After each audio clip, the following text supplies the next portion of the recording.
بسم اللہ الرحمن الرحیم۔ السلام علیکم ساتھیو، آئیے شروع کرتے ہیں آج کی کہانی بے غرض نیکی۔ ایک نیک عورت کہیں گاڑی میں سوار جا رہی تھی کہ اسے سڑک پر چھوٹی عمر کا ایک لڑکا نظر آیا جو ننگے پاؤں چلا جا رہا تھا اور بہت تھکا ہوا معلوم ہوتا تھا۔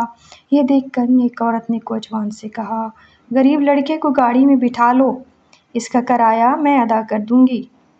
اس کے 20 سال بعد اسی سڑک پر ایک کپتان گاڑی پر سوار چلا جاتا تھا۔ اس کی نظر اتفاقاً ایک بوڑھی عورت پر جا پڑی جو تھکی ہوئی چال سے پیدل چل رہی تھی۔ یہ دیکھ کر کپتان نے کوچوان کو حکم دیا، گاڑی ٹھہرا کر اس بوڑھی عورت کو بھی بٹھا لو، اس کا کرایہ میں ادا کر دوں گا۔ منزل پر سواریاں گاڑی سے اترنے لگیں تو بوڑھی عورت نے کپتان کا شکریہ ادا کر کے کہا، اس وقت میرے پاس کرایہ ادا کرنے کے لیے دام نہیں ہے۔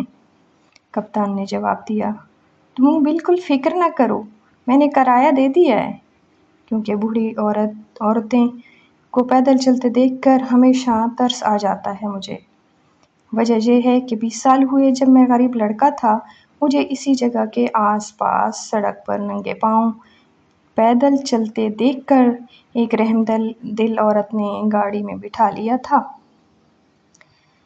بوڑھی عورت نے ٹھنڈی سانس بھر کر کہا، کپتان صاحب، وہ عورت یہی کمبخت بڑھیا ہے جو تمہارے سامنے کھڑی ہے اور جس کی حالت اب اتنی بگڑ گئی ہے کہ وہ اپنا کرایہ بھی نہیں دے سکتی۔ کپتان نے کہا، نیک بخت اماں، اب آپ اس کا کوئی غم نہ کریں، میں نے بہت سا روپیہ کما لیا ہے اور زندگی کے باقی دن آرام سے کاٹنے کے لیے وطن آ رہا ہوں۔ تم جب تک زندہ رہو گی میں بڑی خوشی سے تمہاری خدمت کروں گا۔ یہ سن کر بوڑھی عورت شکریہ ادا کرتی ہوئی رو پڑی اور کپتان کو دعائیں دینے لگی۔ کپتان تمام عمر اس کی مدد کرتا رہا۔ یہ تھی آج کی کہانی۔ کہانی میں چھپے سبق کو سمجھیے گا، یاد رکھیے گا اور زندگی میں اپنانے کی کوشش کیجیے گا۔ ہمارے چینل کو سبسکرائب کیجیے، کامنٹ کیجیے، رائے دیجیے اپنی سٹوری کے بارے میں اور اپنے دوستوں کے ساتھ شیئر کیجیے۔